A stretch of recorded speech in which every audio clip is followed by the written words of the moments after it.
Hello बच्चों, मैं नेहा चौधरी स्वागत करती हूँ आपका। देखिए बच्चों, हम लोग यूनिट नंबर 9 के अभ्यास प्रश्न सॉल्व कर रहे थे, जिनमें से 20 प्रश्नों के ऊपर हम चर्चा कर चुके थे और आगे के प्रश्न हम लोग आज सॉल्व करेंगे। तो देखिए प्रश्न नंबर 21 क्या है। देखिए प्रश्न 21, देखिए ये हमें संकुल आयन दिया गया है FeCN6 और इस पूरे संकुल आयन पे आवेश है 4-, ठीक है, यानी FeCN6 4- तथा FeH2O6 2+। देखिए हमें ये दो क्या दिए गए हैं, संकुल आयन दिए गए हैं के तनु विलयनों के रंग भिन्न होते हैं क्यों। देखिए बच्चों समझने की कोशिश करिए, प्रश्न क्या पूछ रहा है कि हमें ये दो आयरन के संकुल दिए गए हैं, यानी संकुल आयन दिए गए हैं, और ये जो दोनों संकुल आयन हैं इनके तनु विलयनों के रंग भिन्न भिन्न होते हैं, ये हमें बताना है क्यों। तो देखिए ध्यान दीजिए आंसर की तरफ। देखिए बच्चों, देखिए इस संकुल में FeCN6 और इस पे आवेश है 4-, तो इस संकुल में साइनाइड प्रबल लिगेंड है। साइनाइड कैसा होता है, प्रबल लिगेंड होता है, तथा इसमें सभी इलेक्ट्रॉन युग्मित है। इसमें D2sp3 संकरण पाया जाता है, अतः इसमें DD संक्रमण नहीं होता है। देखिए तो समझने की कोशिश करिए कि जो ये संकुल है, यानी आयरन का जो ये संकुल है, इसमें साइनाइड प्रबल लिगेंड है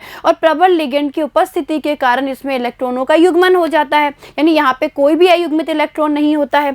इसमें D2sp3 संकरण पाया जाता है, यानी जिसके कारण क्या होता है, यहाँ पे भाई DD संक्रमण नहीं होता है, इस कारण यह संकुल रंगहीन होता है। तो देखिए बच्चों, एक भी अयुग्मित इलेक्ट्रॉन नहीं होने के कारण यहाँ पे DD संक्रमण नहीं होता, या हम ये बोल सकते हैं कि इस संकुल में DD संक्रमण नहीं पाया जाता है और ये कैसा होता है, रंगहीन, ठीक है।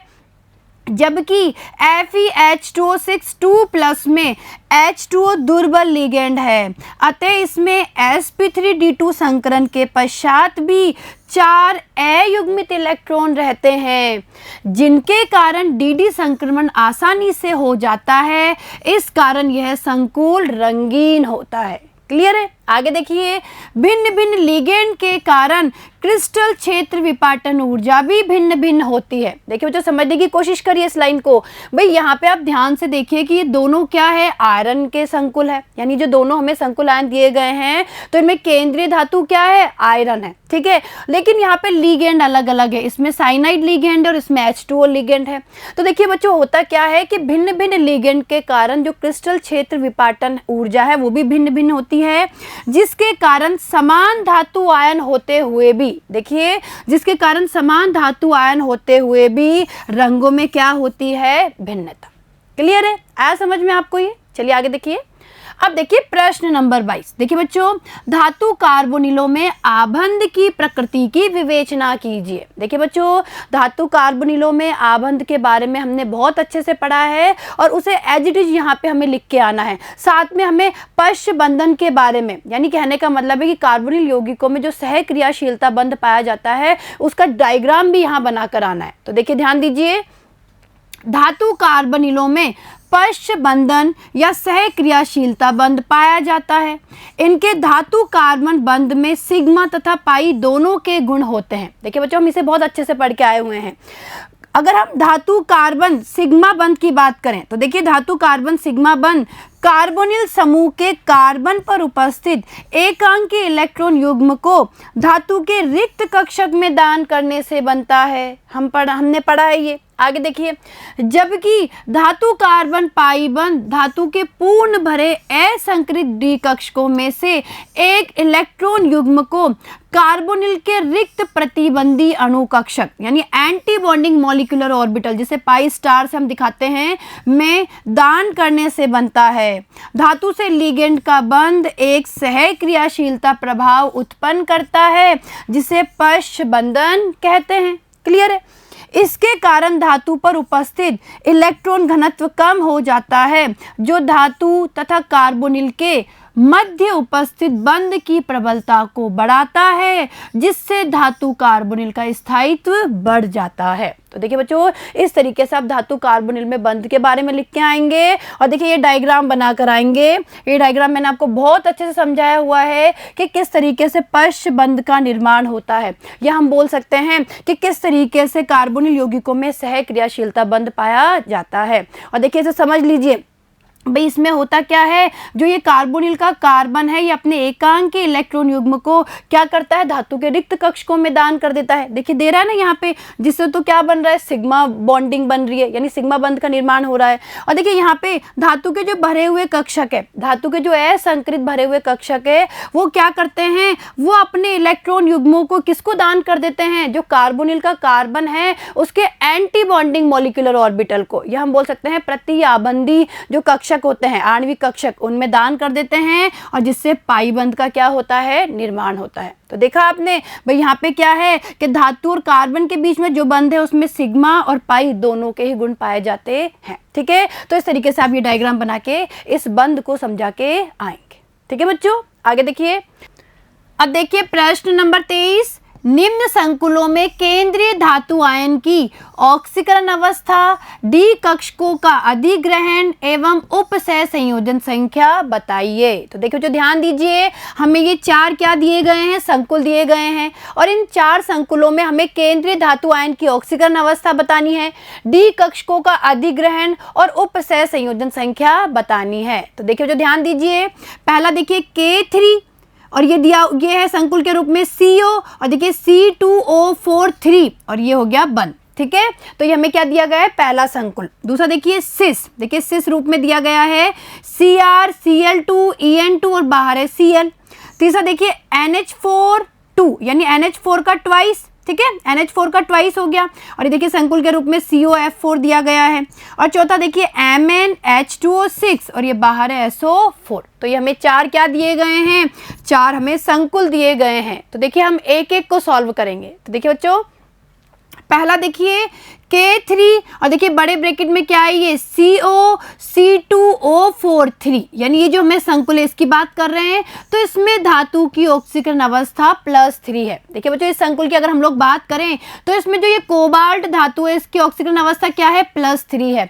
और देखिए ये ऑक्सीकरण अवस्था आप लोग निकाल सकते हैं। देखिए समझिए, देखिए जो ध्यान दीजिए, हमें ये संकुल दिया गया है K3 CO C2O43, देखिए हमें ये संकुल दिया गया है, और इसमें सबसे पहले हमें कोबाल्ट की ऑक्सीकरण अवस्था ज्ञात करनी है। देखिए जो ध्यान दीजिए, ये संकुल टूटेगा कैसे, ये टूटेगा K+ का, और C2O43 ये टूटेगा हमारे -3 का। ठीक है, यानी कहने का मतलब है K+ का, और संकुल हमारा टूटेगा माइनस का।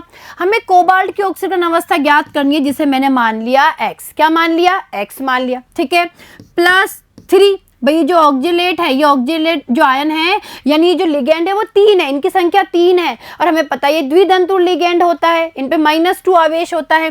3 को मैंने गुणा कर दिया -2 से, और इस पूरे संकुल की हम लोग बात करें, इस पे आवेश है -3, इस संकुल आयन पे आवेश क्या है, -3। तो लीजिए ये हो जाएगा X - 6 बराबर -3, और X बराबर हमारा निकल के आ जाएगा +3। क्लियर है बच्चों? तो देखा आपने ऑक्सीकरण अवस्था कितनी निकल के आई, +3, यानी जो कोबाल्ट है यहाँ पे वो +3 ऑक्सीकरण अवस्था के रूप में है। ठीक है, तथा उपसह संयोजन संख्या 6 है। देखिए बच्चों, उपसह संयोजन संख्या क्या होगी, 6।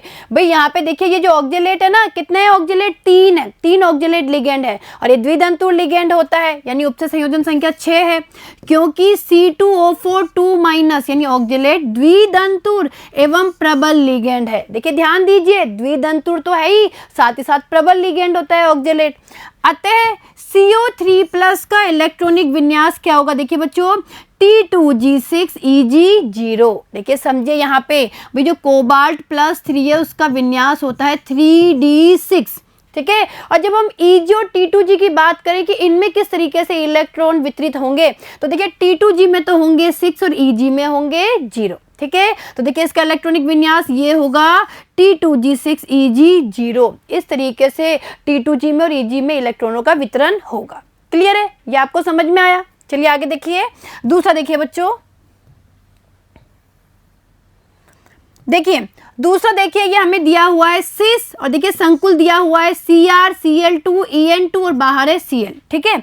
तो इसमें धातु की ऑक्सीकरण अवस्था +3 है। देखिए बच्चों अगर हम इसकी बात करें तो इसमें धातु की ऑक्सीकरण अवस्था क्या होगी +3 तथा उपसह संयोजन संख्या 6 है। तो देखिए जो समझने की कोशिश करिए। सबसे पहले हम बात करेंगे ऑक्सीकरण अवस्था के बारे में। तो देखिए हमें ये सिस फॉर्म में दिया गया है। ये संकुल क्या दिया गया है हमें CrCl2 En2Cl, ठीक है बच्चों, ये हमें दिया गया है संकुल। देखिए कैसे टूटेगा, ये टूटेगा CrCl2 En2, ये तो टूटेगा प्लस का और Cl टूटेगा माइनस का। क्लियर है यहाँ तक का? यहाँ तक का आपको समझ में आया होगा। अब आगे देखिए हमें इस क्रोमियम की ऑक्सीकरण अवस्था ज्ञात करनी है जिसे मैंने मान लिया x, ठीक है। +2 को गुणा कर दिया मैंने -1 से, ठीक है, क्योंकि देखिए Cl माइनस है, एक दंतु लिगेंड होता है, -1 आवेश होता है। और ये जो हमारा ये है En का मतलब है एथेन 1,2 डाईएमीन, तो ये क्या होता है उदासीन लिगेंड होता है, कोई आवेश नहीं होता। यानी 2 को गुणा कर दिया मैंने 0 से और इस पूरे पे आवेश है +1। तो देखिए सॉल्व करेंगे x -2, ये 0 हो जाएगा बराबर +1 और x बराबर क्या निकल के आ गया +3, ठीक है बच्चों। यानी यहाँ पे जो क्रोमियम है जो Cr है, Cr की ऑक्सीकरण अवस्था भी क्या है +3 है। यहाँ तक का आया क्लियर आपको समझ में। उपसह संयोजन संख्या की बात करें तो देखिए यहाँ पे 2 तो क्लोराइड लिगेंड है और 2 देखिए En, यानी जो हमारा एथेन 1,2 डाईएमीन है, जो द्विदंतु लिगेंड है वो कितने हैं 2 है, ठीक है। यानी उपसह संयोजन संख्या कितनी निकल के आ गई 6 निकल के आ गई। इसमें धातु आयन का इलेक्ट्रॉनिक विन्यास, देखिए अब इलेक्ट्रॉनिक विन्यास क्या होगा भाई, यहाँ पे जो क्रोमियम +3 है उसका इलेक्ट्रॉनिक विन्यास होता है 3d3। यानी अगर हम T2G और Eg की बात करें तो इलेक्ट्रॉनिक विन्यास होगा T2G3 Eg0। इस रूप में विन्यास होगा, T2G में तो 3 और Eg में 0। क्लियर है बच्चों? आगे देखिए। अब देखिए तीसरा, देखिए NH4 यानी NH4 का ट्वाइस और ये देखिए COF4, यानी इसमें धातु की ऑक्सीकरण अवस्था +2 है। देखिए तो समझिए भाई इसमें ऑक्सीकरण अवस्था क्या होगी। हमें संकुल दिया गया है NH4 COF4, ये हमें संकुल दिया गया है। देखिए कैसे टूटेगा, ये टूटेगा NH4 तो प्लस का और COF4 ये -2 का। क्लियर है? ये जो हमारा केंद्रीय धातु आयन है इसकी ऑक्सीकरण अवस्था हमें ज्ञात करनी है, जो मैंने मान ली x, ठीक है। +4 को गुणा कर दिया मैंने -1 से, क्योंकि देखिए यहाँ पे जो फ्लोराइड है एक दंतुर लिगेंड है और -1 आवेश होता है और ये कितने 4 है तो 4 से -1 को गुणा कर दिया, पूरे संकुल आयन पे आवेश है -2। तो देखिए ये हो जाएगा x -4 बराबर -2 और ये x बराबर निकल के आ गया +2, यानी +2 निकल के आ गया। तो देखिए यहाँ पे ऑक्सीकरण अवस्था कितनी निकल के आ गई +2 निकल के आ गई तथा उपसह संयोजन संख्या 4 है। देखिए यहाँ पे 4 हमारे लिगेंड है, फ्लोराइड लिगेंड, तो उपसह संयोजन संख्या 4 है और इसमें धातु आयन का इलेक्ट्रॉनिक विन्यास देखिए बच्चों क्या होगा भाई, यहाँ पे जो कोबाल्ट है वो +2 ऑक्सीकरण अवस्था में है, यानी इसका विन्यास है 3d7, ठीक है। और देखिए यहाँ पे उपसह संयोजन संख्या 4 है, ठीक है ना, 4 है उपसह संयोजन संख्या, तो देखिए इसका विन्यास होगा E4। देखिए E में तो 4 और T2 में 3। देखिए जो ध्यान दीजिए यहाँ पे E में 4 और T2 में 3, ये इसका क्या होगा इलेक्ट्रॉनिक विन्यास। देखिए बच्चों ये COF4 समझिए उपसह संयोजन संख्या 4 है, यानी कहने का मतलब है कि जो हमारा ये जो संकुल है ना ये चतुष्फलकीय संकुल है, एक चतुष्फलकीय संकुल है। और इसमें अगर D कक्षकों के विपाटन की हम लोग बात करें तो हमें पता है जो T2 है, यहाँ पे हम T2 से दर्शाते हैं चतुष्फलकीय में E और T2 से, तो T2 तो उच्च ऊर्जा के होते हैं और E निम्न ऊर्जा के होते हैं, यानी इलेक्ट्रॉनिक विन्यास होगा E4 और T2 में 3। क्लियर है? आगे देखिए चौथा, देखिए बच्चों, देखिए चौथा दिया हुआ है MnH2O6SO4, ठीक है, ये हमें दिया गया है। तो देखिए इसमें धातु की ऑक्सीकरण अवस्था +2 है। देखिए इसमें ऑक्सीकरण अवस्था क्या है +2 तथा उपसह संयोजन संख्या 6 है। देखिए समझने की कोशिश करिए, यहाँ पे 6 जो जल है, जल के अणु है वो लिगेंड के रूप में है, यानी उपसह संयोजन संख्या हो गई 6। और हम ऑक्सीकरण अवस्था की बात करें तो देखिए ऑक्सीकरण अवस्था हम ज्ञात कर सकते हैं। देखिए हमें संकुल दिया गया है MnH2O6SO4, ये हमें संकुल दिया गया है। देखिए संकुल कैसे टूटेगा, देखिए तो समझिए। देखिए बच्चों, ये संकुल हमारा टूटेगा MnH2O6 +2 का, और ये सल्फेट है तो SO4 -2 का, इस रूप में हमारा संकुल टूटेगा। हमें इस केंद्रीय धातु आयन की ऑक्सीकरण अवस्था ज्ञात करनी है, जिसे मैंने मान लिया x। क्या मान लिया? x। ठीक है, +6 यानी जल है, ये उदासीन लिगेंड है, तो 6 को गुणा कर दिया मैंने 0 से, और इस पूरे पे आवेश है +2, तो x बराबर क्या निकल के आ गया? +2। ठीक है, यानी कहने का मतलब है यहाँ पे जो मैग्नीज है वो +2 के रूप में है, इसकी ऑक्सीकरण अवस्था +2 है। और देखिए, जब इसमें +2 ऑक्सीकरण अवस्था है तो इसका विन्यास क्या होगा? 3d5। और हम Eg और T2g के रूप में इलेक्ट्रॉनिक विन्यास की बात करें तो देखिए, इसमें धातु आयन का इलेक्ट्रॉनिक विन्यास T2g3Eg2 होगा। देखिए, जो समझने की कोशिश करिए, जल क्या है? दुर्बल लिगेंड होता है। तो यहाँ पे देखिए T2g3, T2g में 3 और Eg में 2, यानी T2g3 और Eg2 इसका क्या होगा? इलेक्ट्रॉनिक विन्यास होगा। क्लियर है? आया समझ में आपको? तो देखिए बच्चों, इन प्रश्नों को करने के लिए जरूरी है कि सबसे पहले तो आपको ऑक्सीकरण अवस्था निकालनी आए, यानी धातु आयन की ऑक्सीकरण अवस्था कैसे निकालते हैं। दूसरा, उपचय संयोजन संख्या पहचानना भी आपको आना बहुत ही क्या है? जरूरी है, तभी आप इस तरीके के प्रश्नों को आसानी से सॉल्व कर सकते हैं। क्लियर है? चलें आगे, चलिए अगले प्रश्न की ओर। देखिए प्रश्न नंबर 24, देखिए समझने की कोशिश करिए। निम्न संकुलों के IUPAC नाम लिखिए। देखिए बच्चों, निम्न संकुलों के IUPAC नाम लिखिए तथा ऑक्सीकरण अवस्था, इलेक्ट्रॉनिक विन्यास और उपचय संयोजन संख्या दर्शाइए। देखिए जो ध्यान दीजिए, हमें कुछ संकुल दिए गए हैं जिनके IUPAC नाम लिखने हैं तथा ऑक्सीकरण अवस्था, इलेक्ट्रॉनिक विन्यास और उपचय संयोजन संख्या दर्शानी है। आगे देखिए, संकुल का त्रिविम रसायन तथा चुंबकीय आघूर्ण भी बतलाइए। तो देखिए ध्यान दीजिए भाई, इसी एक प्रश्न में हमसे कितनी सारी चीजें पूछी जा रही है। भाई जो संकुल दिए गए हैं उनके हमें ऑक्सीकरण अवस्था, यानी उसमें जो धातु आयन है या जो धातु परमाणु है उसकी ऑक्सीकरण अवस्था बतानी है, इलेक्ट्रॉनिक विन्यास बताना है, उपचय संयोजन संख्या बतानी है, और साथ ही साथ संकुल का त्रिविम रसायन और चुंबकीय आघूर्ण भी हमें बताना है। और देखिए यहाँ पे ये हमें 5, देखिए जो ध्यान दीजिए, हमें ये 5 क्या दिए गए हैं? संकुल दिए गए हैं। देखिए 5 संकुल है। पहला देखिए, पहला दिया गया है K, और देखिए इसमें संकुल के रूप में है CrH2O2 C2O4 ठीक है, और ये डॉट 3H2O। दूसरा देखिए CrCl3PY3, ये दूसरा संकुल दिया गया है। तीसरा देखिए CONH3 और ये 5Cl ठीक है, संकुल के रूप में, और बाहर है Cl2। चौथा देखिए CS और संकुल के रूप में है FeCl4, और पांचवा देखिए K4 और देखिए ये MnCN6। तो ये हमें 5 क्या दिए गए हैं? यहाँ पे संकुल दिए गए हैं। तो हम एक एक को लेते हुए इनका अध्ययन करेंगे। तो देखिए पहला देखिए बच्चों, पहला हमें ये संकुल दिया गया है K, फिर इसमें संकुल के रूप में है CrH2O2 C2O4 तो देखिए जो ध्यान दीजिए, संकुल का IUPAC नाम potassium di aqua di oxalato chromate third trihydrate है। देखिए तो सबसे पहले IUPAC नाम की बात करें तो इस संकुल का IUPAC नाम क्या होगा? Potassium di aqua di oxalato chromate. ध्यान दीजिए क्रोमेट, क्योंकि ये जो संकुल है वो ऋणात्मक है। भाई जब इसको तोड़ेंगे ना हम तो K तो टूटेगा प्लस का और ये संकुल टूटेगा माइनस का, यानी संकुल ऋणात्मक है, तो यहाँ हो जाएगा क्रोमेट। तो देखिए potassium di aqua di oxalato chromate third trihydrate ठीक है, IUPAC नाम हो गया। अब देखिए धातु की ऑक्सीकरण अवस्था, भाई इसमें धातु की ऑक्सीकरण अवस्था होगी +3। देखिए यहाँ पे क्रोमियम, देखिए तो समझिए यहाँ पे जो क्रोमियम है वो +3 ऑक्सीकरण अवस्था में है ठीक है। अब +3 ऑक्सीकरण अवस्था में है, यानी उसका विन्यास क्या होगा? 3d3 होगा। आगे देखिए क्रोमियम 3+ का इलेक्ट्रॉनिक विन्यास, यानी जो क्रोमियम 3+ है उसका इलेक्ट्रॉनिक विन्यास 3d3 होगा। लेकिन यहाँ पे इलेक्ट्रॉन किस तरीके से T2g और Eg में व्यवस्थित होंगे? तो देखिए T2g में तो 3 और Eg में 0। देखिए तो समझिए यहाँ पे T2g में 3 होंगे और Eg में 0 होंगे।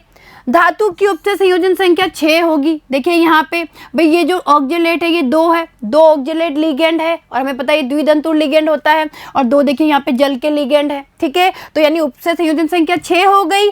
जब उपचय संयोजन संख्या 6 है तो संकुल की ज्यामिति क्या होगी? अष्टफल की है। और देखिए इस संकुल में ज्यामितीय तथा प्रकाशिक समावेता होती है, यानी दोनों प्रकार की समावेता इनमें पाई जाती है। क्लियर है बच्चों? आगे देखिए, अब देखिए हमें चुंबकीय आघूर्ण के बारे में बताना है कि इसका चुंबकीय आघूर्ण क्या होगा। अब देखिए बच्चों, हमें पता है कि जो क्रोमियम है वो 3+ ऑक्सीकरण अवस्था में है। इलेक्ट्रॉनिक विन्यास हमने देखा 3d3, यानी कहने का मतलब है हमने देखा इलेक्ट्रॉनिक विन्यास T2G में 3 है, ठीक है, यानी इसका मतलब है यहाँ पे 3 अयुग्मित इलेक्ट्रॉन है। और चुंबकीय आघूर्ण निकालने का फॉर्मूला होता है म्यू बराबर √n+2, ठीक है। इस तरीके से हम चुंबकीय आघूर्ण ज्ञात कर सकते हैं। तो हम n बराबर 3 रख देंगे, तो देखिए अयुग्मित इलेक्ट्रॉनों की संख्या n बराबर 3 रखेंगे। लीजिए भाई, हमने n की जगह इस n की जगह और इस n की जगह हमने 3 रख दिया, तो क्या हो गया, ये हो गया √15, ठीक है। और देखिए जब इसको सॉल्व किया तो हमारा कितना निकल के आया चुंबकीय आघूर्ण, 3.87, यानी 3.87 बोर मैग्नेटॉन। ये हमारा क्या निकल के आ गया, इसका चुंबकीय आघूर्ण। क्लियर बच्चों? चलिए आगे देखिए। अब देखिए दूसरा संकुल देखिए, ये हमें दिया गया है CrCl3PY3, ठीक है। तो इसका IUPAC नाम देखिए, सबसे पहले ट्राइक्लोरिडो, ट्राइपिरिडीन, क्रोमियम 3, ठीक है। ये तो इसका हो गया IUPAC नाम। अब हम धातु की ऑक्सीकरण अवस्था की बात करें तो देखिए बच्चों, यहाँ पे जो धातु है इसकी ऑक्सीकरण अवस्था क्या निकल के आएगी, +3। देखिए बच्चों +3 है, यानी इसका विन्यास होगा 3d3। क्लियर है, यानी ऑक्सीकरण अवस्था +3 है इसकी। तो Cr3+ का इलेक्ट्रॉनिक विन्यास क्या होगा, देखिए T2G3Eg0। और इसमें भी देखिए उपचय संयोजन संख्या कितनी होगी, 6। उपचय संयोजन संख्या कितनी होगी, 6 होगी। संकुल की ज्यामिति कैसी होगी, अष्टफलकीय होगी। आगे देखिए, इसमें विशेष प्रकार की ज्यामितीय समावेता फलकीय तथा रेखांशिक यानी फैक तथा मर पाई जाती है। अब बात करेंगे चुंबकीय आघूर्ण की, म्यू की हम लोग बात करेंगे। तो देखिए बच्चों, यहाँ पे अगर आप ध्यान से देखेंगे तो इसमें भी अगर अयुग्मित इलेक्ट्रॉन की हम लोग बात करें तो अयुग्मित इलेक्ट्रॉन 3 है, यानी यहाँ पे हम n बराबर 3 रख देंगे। भाई हमें पता है ना भाई, म्यू बराबर होता है √n+2, तो हम n की जगह क्या रख देंगे, 3 रख देंगे। लीजिए भाई, n की जगह 3 रख दिया, ये हो गया √15, ठीक है। और जब इसे सॉल्व किया तो देखिए हमारा ये निकल के आ गया 3.87 बोर मैग्नेटॉन। तो ये हमने क्या ज्ञात कर लिया, चुंबकीय आघूर्ण। क्लियर है? चलिए आगे देखिए। अब तीसरा देखिए बच्चों, देखिए तीसरा हमें ये दिया गया है उपचय संयोजी यौगिक, यानी ये संकुल दिया गया है CONH3 5Cl और बाहर है Cl2। सबसे पहले IUPAC नाम की, तो देखिए संकुल का IUPAC नाम क्या होगा, पेंटाएमीन क्लोरिडो कोबाल्ट 3 क्लोराइड, ठीक है। धातु की ऑक्सीकरण अवस्था क्या होगी, +3। इसकी ऑक्सीकरण अवस्था क्या होगी, +3, यानी विन्यास होगा 3d6। देखिए समझिए, यहाँ पे जो कोबाल्ट है वो +3 ऑक्सीकरण अवस्था में है ये, और देखिए इसका जो विन्यास है वो 3d6 है, यानी CO3+ का इलेक्ट्रॉनिक विन्यास हम ऐसे भी लिख सकते हैं T2G6Eg0। T2G में 6 और Eg में 0। क्लियर है बच्चों? अब देखिए यहाँ पे धातु की उपचय संयोजन संख्या कितनी होगी, 6। देखिए 5 तो क्या है, ये एमीन है, लिगेंड है, और एक हमारा क्या है, क्लोरिडो है, ठीक है। तो उपचय संयोजन संख्या 6 हो गई। संकुल की ज्यामिति अष्टफलकीय हो गई। अब देखिए यहाँ समझने की कोशिश करिए बेटा, यहाँ पे देखिए जो एमीन है वो प्रबल लिगेंड है, यानी यहाँ पे जो विन्यास है वो T2G6 है, T2G6 है, यानी T2G में 6 इलेक्ट्रॉन है और युग्मित है, यानी यहाँ पे कोई भी अयुग्मित इलेक्ट्रॉन नहीं है। तो इसके लिए म्यू यानी चुंबकीय आघूर्ण का मान क्या होगा, 0 होगा, क्योंकि इसमें सभी इलेक्ट्रॉन क्या है, युग्मित है। या हम ऐसे भी लिख सकते हैं कि इसमें एक भी अयुग्मित इलेक्ट्रॉन नहीं है, इसलिए चुंबकीय आघूर्ण क्या निकल के आ गया, इसका 0। क्लियर है? चलिए आगे देखिए। अब चौथा देखिए बच्चों, ये चौथा हमें दिया गया है CS, और देखिए ये है FeCl4, ठीक है। इस संकुल का IUPAC नाम देखिए क्या है, सीजियम टेट्राक्लोरिडो फेरेट 3। ये इसका IUPAC नाम हो गया। धातु की ऑक्सीकरण अवस्था की बात करें, धातु की ऑक्सीकरण अवस्था +3 है। देखिए बच्चों, ऑक्सीकरण अवस्था आप निकाल सकते हैं, मैंने आपको बहुत अच्छे से सिखाया हुआ है। तो देखिए यहाँ पे धातु की ऑक्सीकरण अवस्था क्या आ गई, +3, यानी जो आयरन है यहाँ पे वो +3 ऑक्सीकरण अवस्था में है, यानी इसका जो विन्यास है वो क्या हो गया, 3d5। अब देखिए Fe3+ का इलेक्ट्रॉनिक विन्यास क्या होगा। अब देखिए जो समझने की कोशिश करिए, यहाँ पे उपचय संयोजन संख्या क्या है, 4 है, तो इसका विन्यास क्या होगा, E2 और T2 में 3 क्या होगा, E2। देखिए जो E2 E में 2 और T2 में 3। क्लियर है? आगे देखिए, धातु की उपचय संयोजन संख्या कितनी होगी? 4। धातु की उपचय संयोजन संख्या कितनी है? यहाँ पे 4 है। अयुग्मित इलेक्ट्रॉनों की संख्या 5। देखिए बच्चों, अब अयुग्मित इलेक्ट्रॉनों की बात करें तो देखिए E में 2 है और T2 में 3 है, यानी अयुग्मित इलेक्ट्रॉन यहाँ पे कितने? 5 है। संकुल की ज्यामिति चतुष्फलकीय होगी यहाँ पे। भाई यहाँ पे देखिए 4 है ना उपचय संयोजन संख्या, तो ज्यामिति कैसी होगी? चतुष्फलकीय। और अगर चुंबकीय आघूर्ण की बात करें तो हम क्या करेंगे? जो हमारा ये फॉर्मूला है म्यू बराबर √n+2, इसमें n की जगह हम रख देंगे 5, क्योंकि यहाँ पे अयुग्मित इलेक्ट्रॉन कितने? 5 है। लीजिए भाई, हमने 5 रख दिया n की जगह, यहाँ भी 5 रख दिया और n+2 यहाँ भी 5 रख दिया। ठीक है, ये देखिए हमारा ये क्या है? √35, यानी अंडर रूट में है 35। जब इसे सॉल्व किया, हमारा चुंबकीय आघूर्ण निकल के आ गया 5.91 बोर मैग्नेट्रॉन। ठीक है, और देखिए n बराबर हमने 5 रखा है, क्योंकि अयुग्मित इलेक्ट्रॉन कितने हैं? 5। क्लियर है बच्चों? आगे देखिए, अब पांचवा देखिए K4 और ये देखिए MnCN6। तो देखिए संकुल का IUPAC नाम क्या है? Potassium hexacyanomanganate second. क्लियर है? मैग्नेट क्यों आया? संकुल ऋणात्मक है। धातु की ऑक्सीकरण अवस्था की बात करें तो +2। भाई धातु की ऑक्सीकरण अवस्था क्या है? +2 है। विन्यास होगा 3d5। ठीक है, अब Mn2+ का इलेक्ट्रॉनिक विन्यास है, उसे हम ऐसे लिख सकते हैं T2G5Eg0। भाई जो साइनाइड है ये प्रबल लिगेंड है, तो T2G5Eg0। अब देखिए अयुग्मित इलेक्ट्रॉनों की संख्या की बात करें तो यहाँ पे एक ही अयुग्मित इलेक्ट्रॉन है, और धातु की उपचय संयोजन संख्या कितनी है? 6। देखिए उपचय संयोजन संख्या 6 है। संकुल की ज्यामिति अष्टफलकीय होगी। और चुंबकीय आघूर्ण की हम लोग बात करें, देखिए जो चुंबकीय आघूर्ण की हम लोग बात करें तो n बराबर हम रख देंगे 1। ठीक है, तो चुंबकीय आघूर्ण देखिए म्यू बराबर √1 और ब्रैकेट में 1+2 यानी √3। इसे सॉल्व करेंगे तो देखिए हमारा चुंबकीय आघूर्ण निकल के आएगा 1.73 बोर मैग्नेट्रॉन। क्लियर है बच्चों? आ रहा है समझ में? देखिए ये बहुत आसान है। चलिए आगे देखिए, अब देखिए प्रश्न नंबर 25। तो देखिए बच्चों प्रश्न नंबर 24 आपको समझ में आया होगा, और देखिए ऐसे प्रश्न परीक्षा में पूछे जाते हैं, तो इसके लिए जरूरी है कि आप लोगों को ऑक्सीकरण अंक निकालना, उपचय संयोजन संख्या को पहचानना ये आना चाहिए।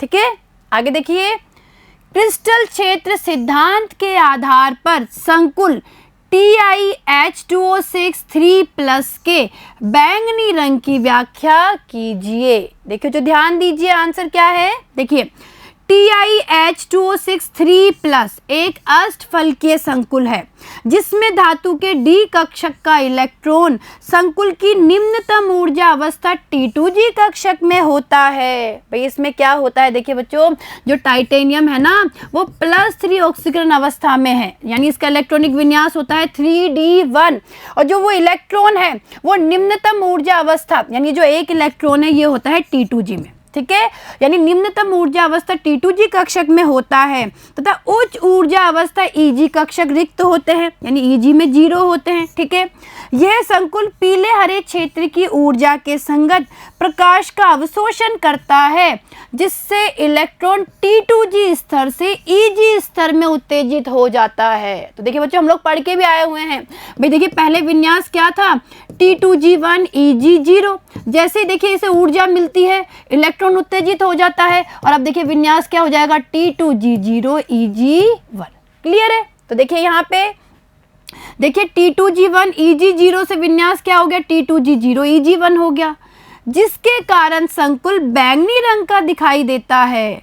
क्रिस्टल क्षेत्र सिद्धांत के अनुसार यह माना जाता है कि उपसह संयोजन यौगिकों का रंग इलेक्ट्रॉन के dd संक्रमण के कारण होता है। देखिए हम पढ़ के आए हुए हैं कि भाई उपसह संयोजन यौगिकों का जो रंग है वो किस कारण से होता है? इलेक्ट्रॉन के dd संक्रमण के कारण।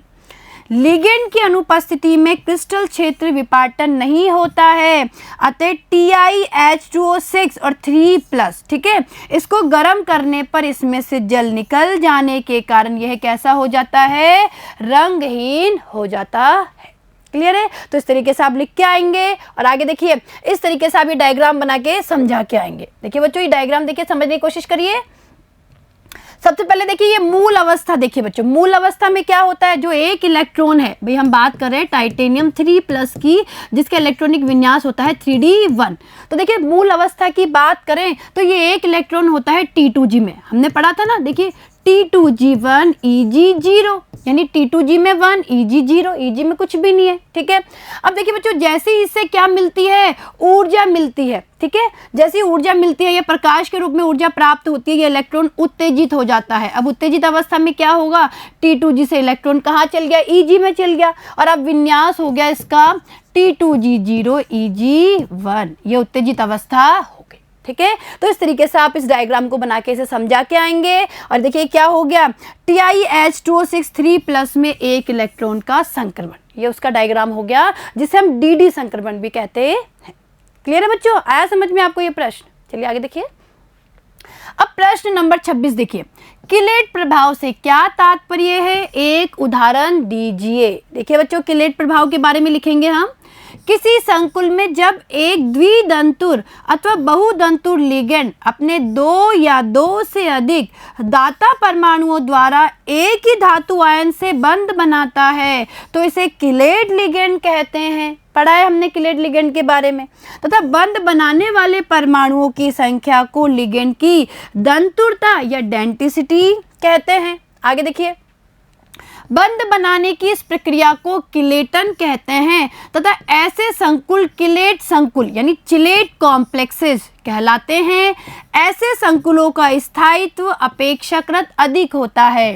किलेटन द्वारा किसी संकुल यानी जो उपसे संयोजी यौगिक है के स्थायीकरण को किलेट प्रभाव कहते हैं। किलेट संकुल बनते समय एक वलय बनती है, इसे किलेट वलय कहते हैं तथा इस वलय के बनने के कारण ही संकुल का स्थायित्व क्या हो जाता है, बढ़ जाता है। तो इस तरीके से आप लिख के आएंगे और आगे देखिए उदाहरण भी दे के आएंगे। देखिए बच्चों ये उदाहरण दे के आएंगे आप, देखिए समझने की कोशिश करिए उदाहरण को। देखिए ये हमारा कॉपर आयन है, Cu2+ आयन है और ये हमारा कोई द्विदंतुर लिगेंड है एथिलीन डाइएमीन, ठीक है। अब देखिए एथिलीन डाइएमीन के यहाँ पे 2 अणु है और इस तरीके से देखिए ये क्या करेंगे, रिंग का निर्माण यानी किलेट वलय का क्या करेंगे, निर्माण करेंगे। और देखिए ये हमारा संकुल आयन कौन सा बन गया, ये बन गया base ethylene diamine copper second ion. तो ये क्या बन गई, ये किलेट वलय। देखिए ध्यान से देखिए, देखिए एक वलय तो ये बन गई और एक वलय ये बन गई। और हम लोग पढ़ के भी आए हैं कि किलेट के कारण या किलेट वलय बनने से जो भी संकुल होता है उसका स्थायित्व बढ़ जाता है। क्लियर है बच्चों, आगे देखिए।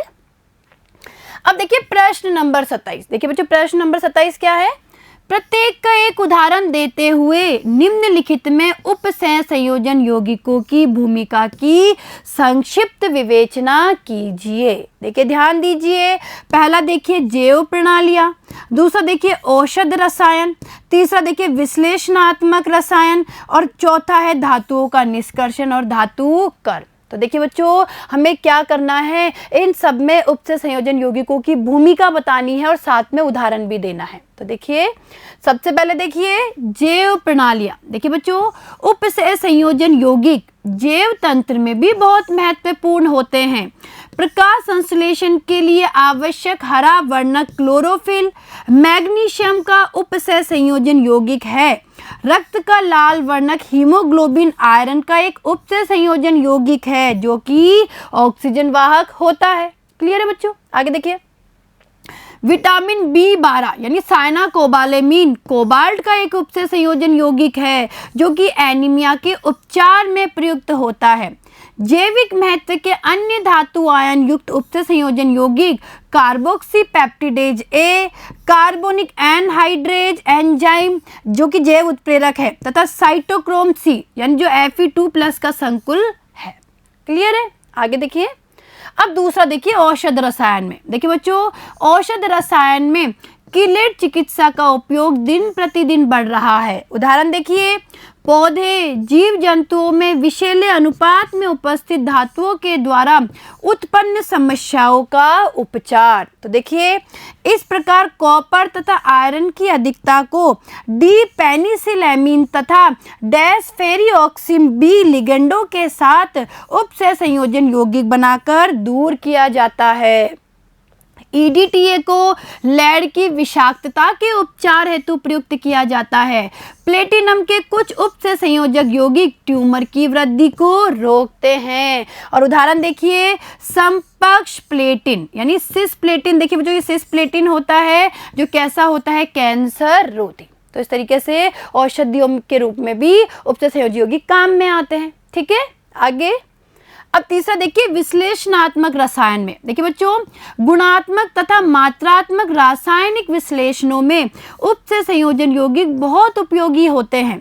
अनेक रंगीन अभिक्रियाएं जिनमें धातु आयनों की विभिन्न लिगेंडों के साथ क्रिया से विशेषतः कीलेट लिगेंड बनते हैं, तो उनमें उपसे संयोजन यौगिक बनते हैं जिनके कारण रंग उत्पन्न होता है। क्लियर है? चलिए आगे। अब देखिए, विभिन्न विधियों से धातु आयनों की पहचान व उनका मात्रात्मक आकलन इसी आधार पर किया जाता है। और देखिए, ये अभिकर्मक कौन कौन से हैं? ये अभिकर्मक EDTA, DMG यानी dimethyl ग्लाइऑक्सिम, alpha nitroso beta naphthol और क्यूबफेरोन आदि है। क्लियर है? चलिए आगे। अब देखिए चौथा, देखिए धातुओं का निष्कर्षण और धातुकरण। इसमें हमें बताना है कि इसमें उपसे संयोजी यौगिकों का क्या महत्व है। तो देखिए, धातुओं की कुछ प्रमुख निष्कर्षण विधियों में जैसे सिल्वर तथा गोल्ड के निष्कर्षण में संकुल के विरचन का उपयोग किया जाता है। उदाहरण देखिए बच्चों, ऑक्सीजन तथा जल की उपस्थिति में Au3+ साइनाइड आयन से संयोजित होकर उपसे संयोजन आयन AuCN2- यानी ये जो आयन है, ठीक है, उपसे संयोजी आयन बनाता है।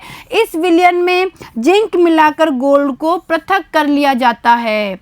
धातुओं का शुद्धिकरण उनके संकुल बनाकर तथा उसे पुनः अपघटित करके किया जाता है। और उदाहरण देखिए, अशुद्ध निकल को पहले NiCO4 में परिवर्तित किया जाता है तथा फिर इसे अपघटित करके शुद्ध निकल प्राप्त कर लिया जाता है। क्लियर है? तो देखिए बच्चों, इस तरीके से हम इनका उपयोग लिख के आएंगे कि उपसे संयोजन यौगिकों का विभिन्न क्षेत्रों में क्या उपयोग होता है या क्या महत्व है। क्लियर है? तो ये प्रश्न आपको समझ में आया होगा। चलें आगे। चलिए अब देखिए बच्चों, प्रश्न नंबर 28 देखिए संकुल CONH3 ठीक है, संकुल के रूप में और बाहर है Cl2। ठीक है, तो इससे विलयन में कितने आयन उत्पन्न होंगे? देखिए बच्चों, ये हमें जो प्रश्न नंबर 28 दिया गया है ये ऑब्जेक्टिव प्रश्न है और हमें देखिए यहाँ पे 4 ऑप्शन दिए गए हैं। ऑब्जेक्टिव प्रश्न है, पूछा जा रहा है कि जो ये संकुल है इससे विलयन में कितने आयन उत्पन्न होंगे। क्लियर है? और देखिए 4 ऑप्शन दिए गए हैं। पहला है 6, दूसरा है 4, तीसरा है 3 और 4th नंबर पे है 2। तो इन 4 ऑप्शन में से हमें करेक्ट आंसर चूज करना है। तो देखिए बच्चों, समझने की कोशिश करिए। यहाँ पे करेक्ट आंसर होगा ये 3rd नंबर का 3। यानी कहने का मतलब है कि जो ये संकुल है, देखिए जो समझिए कि जो ये संकुल है इससे विलयन में कितने आयन उत्पन्न होंगे? 3 आयन। तो देखिए बच्चों, समझने की कोशिश करिए। देखिए आंसर होगा इसका 3। ये 3rd नंबर का ये इसका आंसर होगा। देखिए इस संकुल का आयनन निम्न प्रकार होता है। देखिए जो ये समझिए कि आंसर कैसे निकला। देखिए इस संकुल का जो ये संकुल है इसका आयनन निम्न प्रकार होता है। देखिए संकुल है CONH3 और ये बाहर है Cl2। इसका आयनन कैसे होगा? देखिए बच्चों, ये जो संकुल है ये तो टूटेगा प्लस के रूप में और ये 2 टूटेंगे क्लोराइड आयन माइनस के रूप में। तो देखिए इस तरीके से संकुल टूटेगा।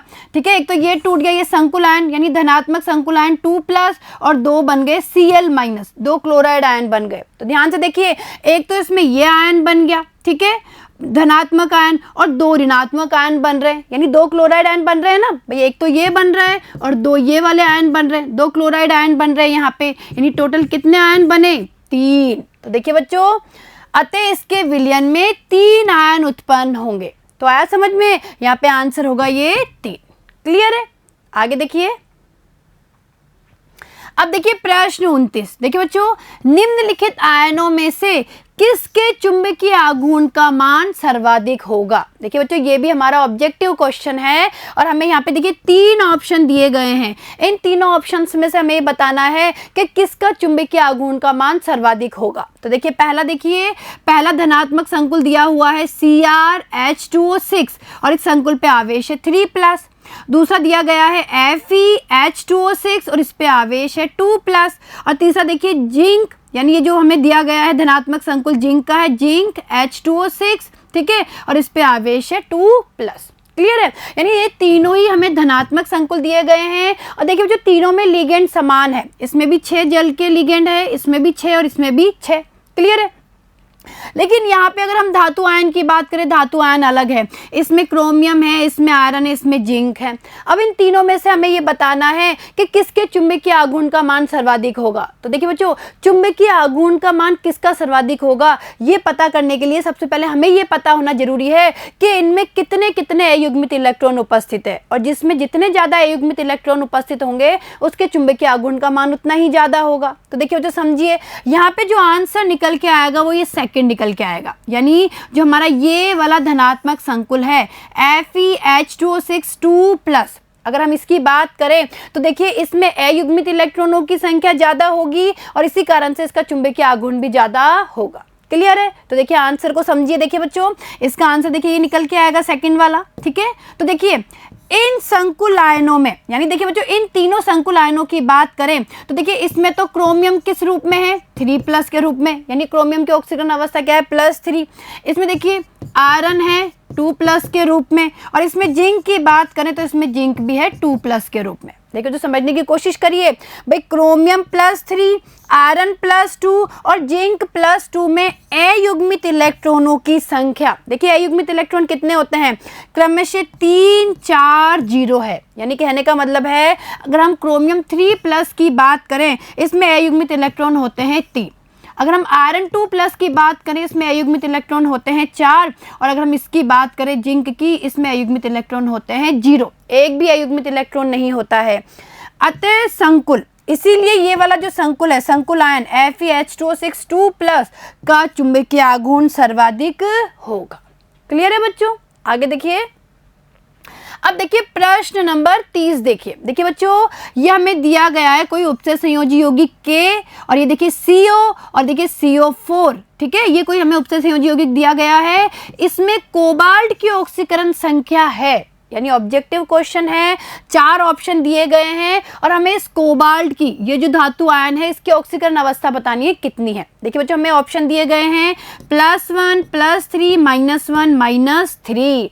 और देखिए बच्चों समझने की कोशिश करिए, अगर यहाँ पे हम कोबाल्ट की ऑक्सीकरण अवस्था की बात करें तो कोबाल्ट की ऑक्सीकरण संख्या निकल के आएगी -1। कितनी निकल के आएगी, -1। तो समझिए ये कैसे निकल के आई, देखिए बच्चों समझिए, इसका आंसर होगा थर्ड -1। अब देखिए हमें संकुल दिया गया है KCO कोबाल्ट, ये कार्बोनिल है 4, कार्बोनिल लिगेंड है, ये हमें संकुल दिया गया है। क्लियर है, अब हमें इसकी ऑक्सीकरण अवस्था ज्ञात करनी है। देखिए जो ये संकुल टूटेगा K+, ठीक है, और ये CO4- के रूप में। ठीक, इसकी ऑक्सीकरण अवस्था हमें ज्ञात करनी है, मैंने मान लिया X, इसकी ऑक्सीकरण अवस्था को मैंने क्या मान लिया, X मान लिया, +4। देखिए जो कार्बोनिल है वो क्या है, हमारा उदासीन लिगेंड है, कोई आवेश नहीं होता। 4 को गुणा कर दिया 0 से, और ये बराबर इस पूरे संकुल आयन पे आवेश है -1, तो ये तो 0 हो जाएगा। ठीक है, तो x बराबर क्या निकल के आ गया, -1। देखिए माइनस है बच्चों, ये -1, यानी हमारा x बराबर निकल के आ गया -1। ठीक है, तो आंसर क्या हो जाएगा, इसका आंसर ये -1। क्लियर है, चलिए आगे देखिए। प्रश्न नंबर 31 देखिए, निम्न में सर्वाधिक स्थायी संकुल है। देखिए बच्चों ये भी हमारा ऑब्जेक्टिव क्वेश्चन है, हमें यहाँ पे 4 ऑप्शन दिए गए हैं और पूछा जा रहा है कि स्थायी संकुल कौन सा है। देखिए पहला देखिए FeH2O6 3+, दूसरा देखिए FeNH3 3+, तीसरा देखिए FeC2O4 3- और चौथा देखिए FeCl6 3-। देखिए बच्चों समझने की कोशिश करिए कि ये जो हमें 4 जो ये संकुल आयन दिए गए हैं, ये 2 तो है धनात्मक संकुल आयन, ये है ऋणात्मक संकुल आयन, और चारों ही आयरन के संकुल है। ठीक है, और अगर हम चारों को देखें तो लिगेंड अलग अलग है, और अगर आप ध्यान से देखेंगे तो इसमें इस थर्ड वाले में जो लिगेंड है वो कैसा लिगेंड है, वो द्विदंतुर लिगेंड है और साथ ही साथ कीलेट लिगेंड है। अरे भाई जो ये ऑक्जेलेट है ना, ये ऑक्जेलेट क्या होता है, द्विदंतुर लिगेंड होता है और साथ साथ कीलेट लिगेंड होता है, यानी ये कीलेट वलय का निर्माण करेगा, इसलिए ये वाला संकुल सर्वाधिक स्थायी होगा। तो देखिए बच्चों आंसर हो जाएगा इसका थर्ड, ये वाला। और देखिए इसका कारण देखिए, क्योंकि ऑक्जेलेट C2O4 2- यानी ऑक्जेलेट एक कीलेट लिगेंड है, और कीलेट लिगेंड होने से स्थायित्व बढ़ता है। कितना आसान था, आगे देखिए प्रश्न नंबर 32 देखिए, निम्नलिखित के लिए दृश्य प्रकाश में अवशोषण की तरंगदैर्घ्य का सही क्रम क्या होगा। देखिए बच्चों, हमें यहाँ पे कुछ संकुल आयन दिए गए हैं और उनके लिए हमें ये बताना है कि दृश्य प्रकाश में अवशोषण की तरंगदैर्घ्य का क्रम क्या होगा। तो देखिए पहला दिया गया है NiNO2 6 और इस संकुल आयन पे आवेश है 4-। दूसरा दिया गया है NiNH3 6 और ये 2+, इस पे आवेश है। और तीसरा देखिए NiH2O 6 और इस पे आवेश है 2+। ठीक है बच्चों, तो देखिए हमें ये 3 संकुल आयन दिए गए हैं, तीनों ही निकल के संकुल है। तो देखिए आंसर देखिए बच्चों, स्पेक्ट्रम में रासायनिक श्रेणी के अनुसार दिए गए लिगेंडों की प्रबलता का क्रम निम्न होगा। तो देखिए बच्चों, सबसे पहले हम बात करेंगे इनकी प्रबलता का क्रम। तो स्पेक्ट्रम में रासायनिक श्रेणी के अनुसार ये इनकी प्रबलता का क्रम है H2O, यानी जल से ज्यादा प्रबल कौन होगा NH3 और इससे भी प्रबल होगा NO2-। ये तो हो गया प्रबलता का क्रम। आगे देखिए, अतः उत्तेजन हेतु अवशोषित प्रकाश यानी ऊर्जा का क्रम निम्न होगा। तो देखिए बच्चों, उत्तेजन के लिए जो अवशोषित प्रकाश है या ऊर्जा है उसका क्रम क्या होगा। तो देखिए उसका क्रम होगा, सबसे ज्यादा जो प्रकाश अवशोषित की जाएगी वो NiNO2 6 4- इस संकुल आयन के द्वारा की जाएगी, इससे कम NiNH3 6 2+ के द्वारा और सबसे कम NiH2O 6 2+ के द्वारा। यानी कहने का मतलब है कि उत्तेजन के लिए जो अवशोषित प्रकाश का क्रम होगा वो इस प्रकार होगा, ये बढ़ता क्रम है। ठीक है, और इसका जस्ट विपरीत यानी इस क्रम का जस्ट उल्टा क्रम किसका होगा, अवशोषित तरंगदैर्घ्य का। तो देखिए इसलिए अवशोषित तरंगदैर्घ्य का क्रम इसके विपरीत होगा। तो देखिए अवशोषित तरंगदैर्घ्य का क्रम क्या होगा, सबसे ज्यादा देखिए, सबसे ज्यादा जो तरंगदैर्घ्य अवशोषित की जाएगी वो NiH2O 6 2+ के द्वारा, इससे कम NiNH3 6 2+ के द्वारा और इससे कम NiNO2 6 4- के द्वारा। क्लियर है। तो यह आया आपको समझ में कि जो अवशोषित प्रकाश का क्रम था यानी उत्तेजन के लिए, उत्तेजित होने के लिए जो अवशोषित प्रकाश का क्रम था उससे जस्ट विपरीत अवशोषित तरंगदैर्घ्य का क्रम होगा। क्लियर है बच्चों, तो ये प्रश्न आपको समझ में आया होगा। और देखिए इसी के साथ हमारी ये यूनिट समाप्त हो गई है। हमने इसके सभी अभ्यास प्रश्न सॉल्व कर लिए हैं। आप इस प्रश्नों की प्रैक्टिस कीजिए। और देखिए बच्चों, अब आगे आने वाले वीडियो में हम नेक्स्ट यूनिट के बारे में अध्ययन करेंगे। धन्यवाद।